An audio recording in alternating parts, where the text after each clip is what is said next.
विद्यार्थी मित्रांनो, आपल्याला कबड्डी या गेमविषयी सर्व माहिती तुम्हाला बाबू सरांनी सांगितलेलीच आहे.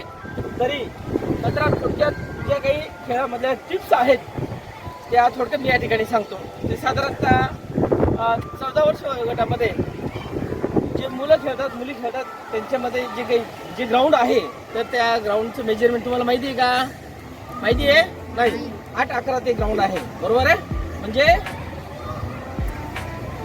त्याची लांबी आणि रुंदी किती मीटर असते? लांबी किती असते?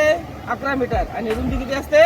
8 मीटर, बरोबर आहे. या पद्धतीने ग्राउंडचे 2 समान भाग केले जातात. म्हणजे 5.5 मीटरवर आपली मध्यरेषा येते, बरोबर आहे. मध्यरेषेपासून एक ग्राउंड इकडे वेगळं असतं आणि मध्यरेषेपासून तिकडे एक वेगळं ग्राउंड असतं.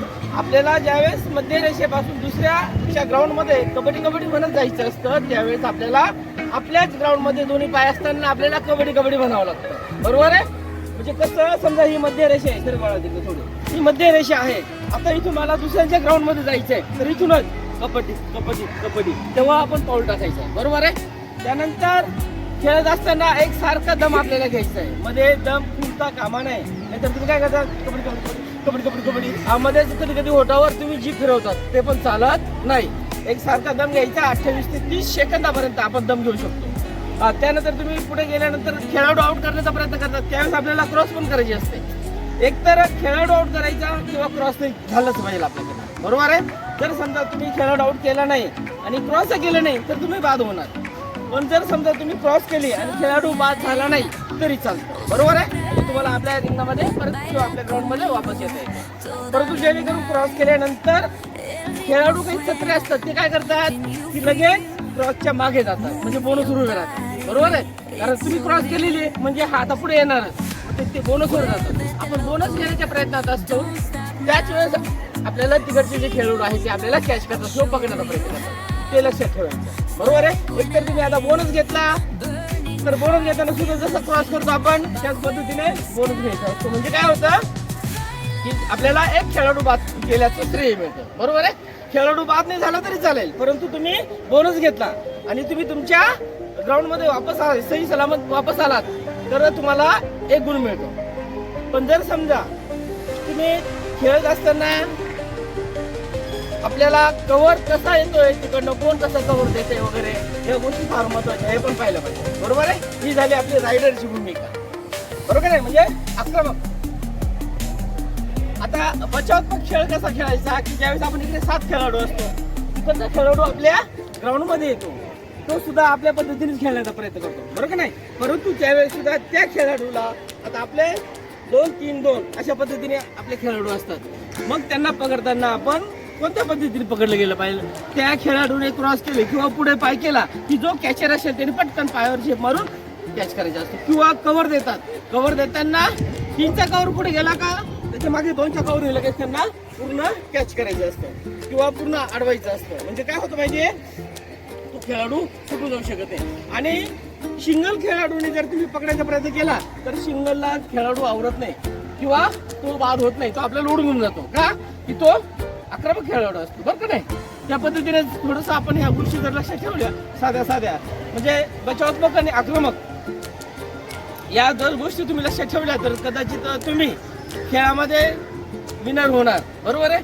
खेळताना आपण खेळाडू वृत्तीनेच खेळायचं असतं, खेळ आपला दाखवायचा असतो, बरं का नाही. म्हणजे कसं की खेळताना ग्राउंड दणाणला गेलं पाहिजे, नाहीतर एकदम सिंपल साधी एंट्री तुम्ही टाकली त्याला महत्व नाही. खेळताना तुम्ही ग्राउंड दणाणून टाकायचं एकदम आणि आपल्याला जास्तीत जास्त गुण कसे मिळतील या पद्धतीने सगळ्यांनी प्रयत्न करायचे, बरोबर आहे. 14 वर्ष आहेत, 17 वर्ष आहे आणि आपल्या कॉलेजचे 19 वर्षाचा पण 3 गट आहेत, बरोबर नाही. आपल्याकडे मुलींचे 3 संघांचे 3 विनर 3 गट आपले जिंकलेच पाहिजे ना. तसं मुलांचा पण या ठिकाणी कोणता गट आहे, 14चा पण आहे, 17चा पण आहे ना, 19चा पण आहे, बरोबर आहे. आता ही जी माहिती सांगितली याच पद्धतीने सगळ्यांनी एकदम व्यवस्थित खेळण्याचा प्रयत्न करायचा आहे. आता परत आपण खेळताना काही टिप्स बघू. साधारणतः कधी कधी आपण रायडरच्या भूमिकेमध्ये जातो, साईडच्या रेषेला पाय लागतो आपला, ते लक्षात राहत नाही. त्यामुळे खूप कोपऱ्याला पण खेळायचं नसतं. ज्या टायमाला आपण बचावात्मक खेळाडू असतो त्या टायमाला आपण काय करतो, मागची एक रेषा असते, त्या रेषेला लॉबी होते आपली, टच होतो, बरोबर का नाही? या पण गोष्टी खूप पाळायची आहे. ज्यावेळेस समजा एकच खेळाडू आपला शिल्लक आहे, सगळे बाद झालेत उदाहरण, आणि तिकडचा खेळाडू रायडर आपल्याकडे आला, तर आपण काय करायचं, खूप हा कोबरा तो कोबरा नाही पळायचा, पटकन जाऊन त्याला धरायचं एक तर पटकन, किंवा पण गुणांची संख्या कशी आहे हा पण ताळमेळ घ्यायचा आहे आपण, बरोबर आहे? समजा आपली गुणांची बरोबरी असेल तर त्यावेळेस नाही असे युद्ध करायचे. परंतु जर समजा आपण खूप लीडवर आहे किंवा आपल्याला जास्तीत जास्त लीड मिळवायचं, मग आपण शिंग जर खेळाडू असेल ना, एक तर त्यालाच हातावून घ्यायचं, चालेल, तो कधी कधी बरोबरीमध्ये असेल तर तो आपल्याला हात पण लावत नाही, बरोबर का नाही?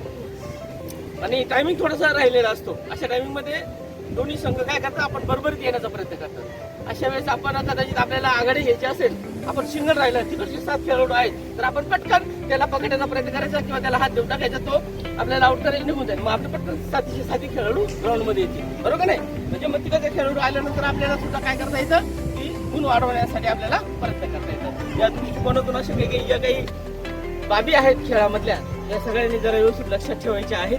आणि खेळाडू वृत्तीनेच खेळायचं आहे, कोणी कसं खेळलं तर त्याला महत्व नसतं, खेळ हा खेळच झाला पाहिजे आणि सगळ्यांनी जरा आत्मविश्वासपूर्वक खेळायचं, बरोबर आहे? नाहीतर मग तिकडे खूप भारी दिसतात, खूप चांगले खेळतात, त्याला महत्व नाही, आपली खेळी दाखवायची आपल्याला. ते मोठे असतील किंवा जे पण वयामानानुसार सगळे एकाच गटाचे असतात, फक्त तब्येतीने कमी अधिक असतात आणि वजन गट असल्यामुळे वजन सगळ्यांचं सारखं येईल, त्यामुळे घाबरण्याचे काही कारण नाही. आलं लक्षात? फक्त खेळताना जरा एक करा की आत्मविश्वासाने खेळा. ठीक आहे, सगळ्यांना उद्याच्या खेळासाठी शुभेच्छा. थँक्यू.